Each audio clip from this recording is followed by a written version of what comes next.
समय की शुरुआत से इंसान तारों को देखते रहे हैं और सोचते रहे हैं, क्या हम अकेले हैं? ये सवाल पीढ़ी दर पीढ़ी गूंजता रहा है, अनगिनत मिथकों, कहानियों और वैज्ञानिक खोजों को जन्म देता रहा है। ब्रह्मांड की विशालता, अरबों आकाशगंगाओं से भरी, ये बताती है कि पृथ्वी के बाहर जीवन संभावित है। क्या होगा अगर हम एलियन जीवन की खोज नहीं कर रहे हैं, बल्कि उसी का एक उत्पाद हैं? ये विचार कि मनुष्य एक विशाल ब्रह्मांडीय प्रयोग का हिस्सा हो सकते हैं, एक आकर्षक, भले ही परेशान करने वाला विचार है। क्या यह संभव है कि हमारा पूरा अस्तित्व जीवन की पहली चिंगारी से लेकर हमारी जटिल सभ्यताओं के विकास तक हमारी समझ से परे ताकतों द्वारा आकार दिया गया हो? क्या यह केवल यादृच्छिक संयोग और प्राकृतिक चयन का परिणाम है, या कोई मार्गदर्शक हाथ हो सकता है, एक बुद्धिमत्ता जिसने इन घटनाओं को गति दी हो? ये ऐसे प्रश्न हैं जो सदियों से दार्शनिकों और वैज्ञानिकों को परेशान करते रहे हैं, और ये इस सिद्धांत के केंद्र में हैं कि हम अकेले नहीं हैं, बल्कि कहीं अधिक भव्य और रहस्यमय चीज का हिस्सा है। जैसे जैसे हम इस विचार में गहराई से उतरते हैं, हमें मानवता के अलौकिक जीवन के प्रति आकर्षण के ऐतिहासिक संदर्भ और सदियों से उभरे विभिन्न सिद्धांतों पर विचार करना चाहिए। हमारे पूर्वजों ने उसी रात के आकाश को देखा जो आश्चर्य और घबराहट से भरा था। उन्होंने सितारों में पैटर्न देखे, देवी देवताओं और राक्षसों, नायकों और खलनायकों की कहानियां गढ़ीं। मिस्र के पिरामिडों से, जो आश्चर्यजनक सटीकता के साथ सितारों से जुड़े हुए हैं, मायाओं के खगोलीय कैलेंडर तक, दुनिया भर की प्राचीन संस्कृतियों में खगोल विज्ञान और ब्रह्मांड विज्ञान की उन्नत समझ थी। क्या ये प्राचीन सभ्यताएं अलौकिक प्राणियों द्वारा देखी गई होंगी, जिन्होंने अपना ज्ञान दिया और मानव इतिहास के पाठ्यक्रम को प्रभावित किया? यह दिलचस्प सवाल प्राचीन अंतरिक्ष यात्री सिद्धांत को बढ़ावा देता है, एक लोकप्रिय अवधारणा जो पृथ्वी के सुदूर अतीत में अलौकिक संपर्क का सुझाव देती है।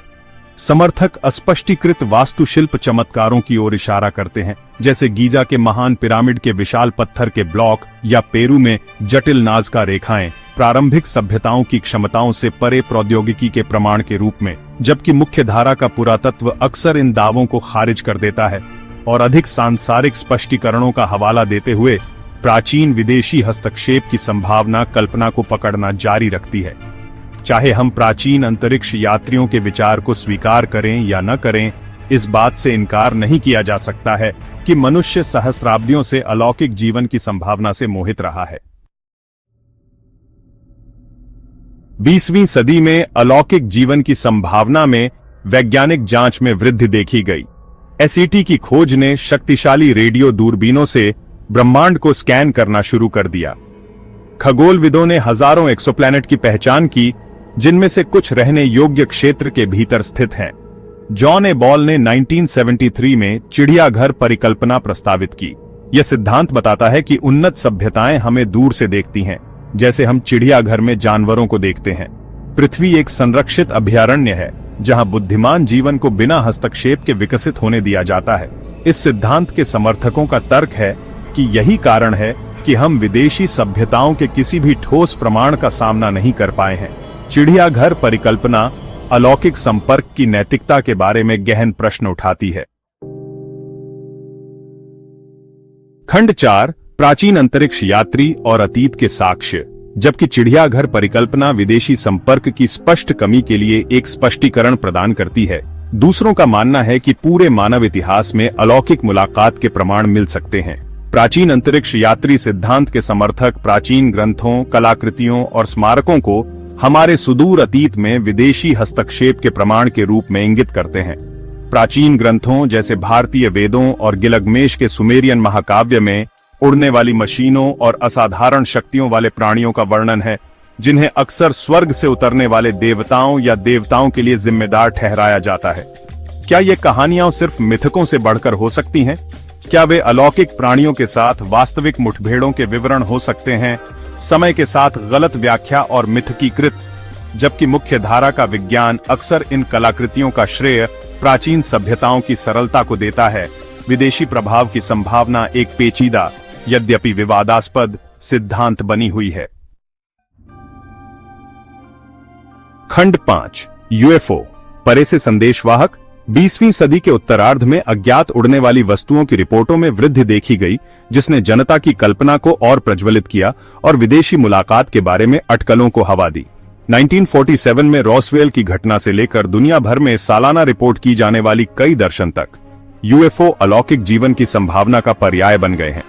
जबकि कई यूएफओ देखे जाने को गलत पहचाने गए विमान, मौसम की घटनाओं या धोखाधड़ी के लिए जिम्मेदार ठहराया जा सकता है, एक महत्वपूर्ण संख्या अस्पष्टीकृत रहती है। इन अस्पष्टीकृत देखे जाने में अक्सर आकाश में अजीब रोशनी, वायुगतिकी की हमारी समझ को धता बताने वाले तरीकों से पैंतरेबाजी करने वाली वस्तुएं या मानवीय के रूप में वर्णित प्राणियों के साथ नजदीकी मुठभेड़ शामिल होती है, लेकिन असामान्य विशेषताओं के साथ। दुनिया भर की सरकारी एजेंसियों, विशेष रूप से संयुक्त राज्य अमेरिका में, ने यूएफओ देखे जाने की जांच की है, अक्सर अपने निष्कर्षों को गोपनीयता में रखते हुए साजिश के सिद्धांतों और सार्वजनिक अविश्वास को हवा देते हैं। यूएफओ देखे जाने की वैधता के बारे में बहस आज भी जारी है। विश्वासियों ने प्रत्यक्षदर्शी खातों और अवर्गीकृत सरकारी दस्तावेजों को सबूत के रूप में उद्धृत किया है, जबकि संशयवादी अधिक ठोस सबूत मांगते हैं। खंड 6 निहितार्थ परिप्रेक्ष्य में बदलाव। यदि हम इस संभावना पर विचार करें एक पल के लिए भी कि मनुष्य एक विदेशी प्रयोग का हिस्सा है, तो यह हमें ब्रह्मांड में अपने स्थान के बारे में गहन प्रश्नों का सामना करने के लिए मजबूर करता है। हमारे बारे में, हमारे इतिहास और हमारे भाग्य के बारे में हमारी समझ के लिए इसका क्या अर्थ है?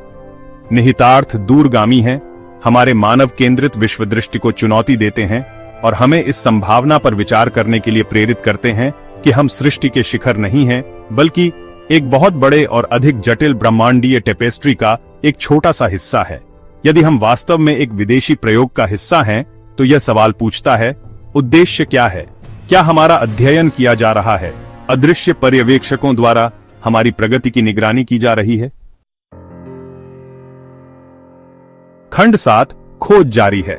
जैसे जैसे हम नई खोजों के कगार पर खड़े हैं और अधिक शक्तिशाली दूरबीनें ब्रह्मांड में गहराई से झांक रही हैं और कृत्रिम बुद्धिमत्ता में प्रगति अलौकिक बुद्धिमत्ता के लिए हमारी खोज में सहायता कर रही है, यह सवाल कि क्या हम अकेले हैं या नहीं अनुत्तरित है।